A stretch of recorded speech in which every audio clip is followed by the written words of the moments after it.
अच्छा भगवान के लिए अच्छे एक बात बताओ, मंदिर में भगवान है, भगवान को कितनी बार आप जैसे बच्चे के लिए बनाते हो कि आज भोजन बना रही हूं, कब भगवान के लिए आप बनाए कि आज मैं भगवान के लिए बनाऊं, आज रसोई रबड़ी खिला दूं, आज रसमलाई खिला दूं, आज मैं पकवान खिला दूं, कभी भाव आया?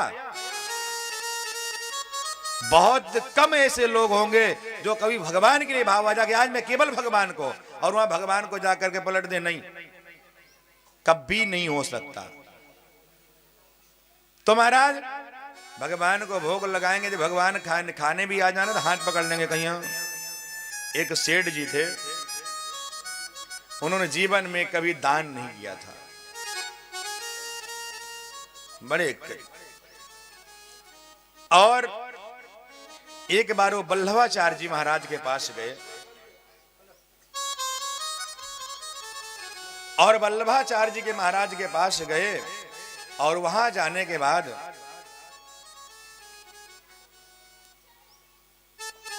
उनसे कहते हैं, गुरुदेव मुझे कोई ऐसी भक्ति बताइए कि जिससे हमारा धन भी खर्चा ना हो और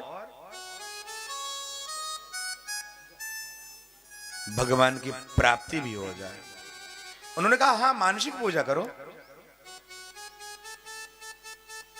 जो है आप खूब मानसिक पूजा करो।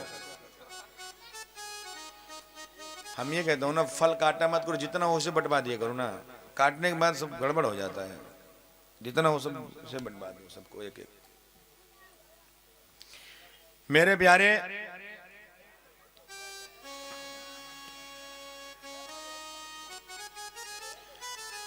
वहां जैसे ही गए, संत से कहा, संत ने कहा कि आप मानसिक भक्ति करो और ऐसी मानसिक भक्ति करो कि आज मन में भाव करो कि आज मैं भगवान के लिए खीर बना रहा हूं, आज मैं भगवान के लिए रबड़ी बना रहा हूं, आज मैं भगवान के लिए रसमलाई बना रहा हूं, आज मैं भगवान के लिए पकवान बना रहा हूं। ऐसा भाव मन में रखो, ठीक है? और नित्य प्रति आप हर घंटे आप यही करो।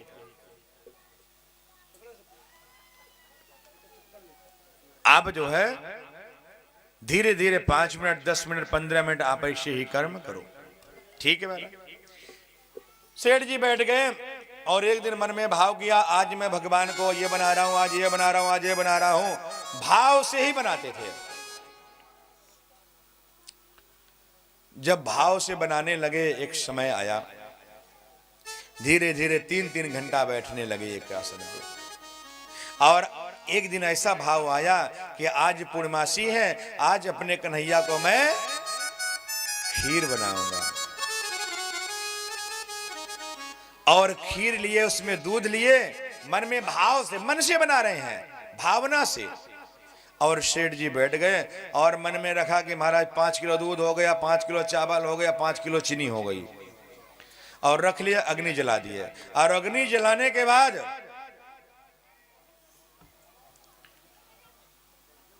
तैयार करने लगे, बर्तन रखे, बर्तन में 5 किलो दूध डाल दिए और थोड़ा सा जैसे चावल डाले, चावल डालने के बाद खीर बनाने लगे। मानसिक भक्ति शुरू हो गई और महाराज आधे घंटे बाद जैसे खीर पकने वाली हुई, उसमें शक्कर डालने का नंबर आया। सो महाराज शक्कर की थैली जैसे उठाए और डालने लगे, सो शक्कर की थैली पूरी फट गई, और जैसे ही फट गई सो सारी शक्कर वाई में गिर गई। जैसे गिर गई, सेठ जी के मन में वो राम राम राम, 5 किलो दूध में 5 किलो शक्कर, हाथ डाल करके वो निकालने लगे कि कल के लिए बचा लूं। भगवान ने आके हाथ पकड़ लिया, अरे बावला, मानसिक भक्ति कर रहा, कम से कम मन से तो तू कर ले। जो गिर गया सो गिर गया। तो ऐसे ऐसे भी लोग हैं, क्या बोलना पड़ेगा?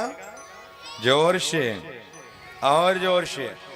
और जो आप खाओ वही भगवान को खिलाओ। ये नहीं कि हम तो बढ़िया बढ़िया खाएं और भगवान को सड़े गले जैसे पैसे ले जाएं। एक सेठ जी थे, उनके कोई संतान नहीं थी, कोई औलाद नहीं थी।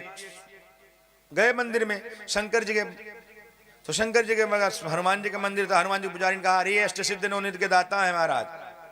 सो महाराज एक काम करो, आप इनको सबमन अमरूद चढ़ा दो, ऋतु फल चढ़ा दो, सो आपको चकाचक आपका काम हो जाएगा। सेठ जी ने कहा कि ठीक है। उसमें अमरूद का सीजन था और वो अमरूद लेकर के लेने के लिए बाजार में गए। और बाजार में गए और सेठ जी जाकर सबसे पूछा, भाई कितने रुपए किलो है? बोले 40 रुपए, कोई 50 रुपए, कोई कुछ बताता।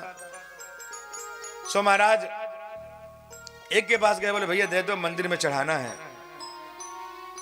तो वहां के कुछ पलपले थे। तो वहां ने कहा भैया कितने रुपए किलो है? वहां ने कही भैया कहा बात बताऊं, है तो 20 रुपए, लेकिन आप 18 दे देना, कोई बात नहीं, चल जाएगा। तो थोड़ा कम लगा लो, मंदिर में ले जाना है। वहां ने कही 15 दे दे। 15 रुपए लगा करके उन्होंने 1.25 मन अमरूद खरीदा। अमरूद खरीदने के बाद ले जाकर के हनुमान जी के मंदिर में चढ़ा दिया। हनुमान जी जानते हैं सिद्ध नवनीत के दाता है, भगवान प्रसन्न हो गए और उन्होंने अमरूद स्वीकार किया। और उसके यहां ठीक 9 महीने बाद उसके घर में संतान हुई। सर्वांग बड़ी सुंदर संतान, लेकिन सर जो था पलपला था। पुजारी जी के पास बच्चे को लेकर गए, महाराज ये क्या हो गया? सब सुंदर है लेकिन सर तो पलपला है।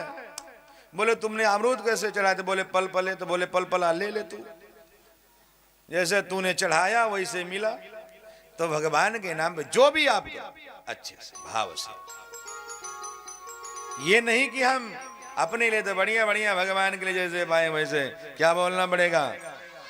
जोर से और जोर से।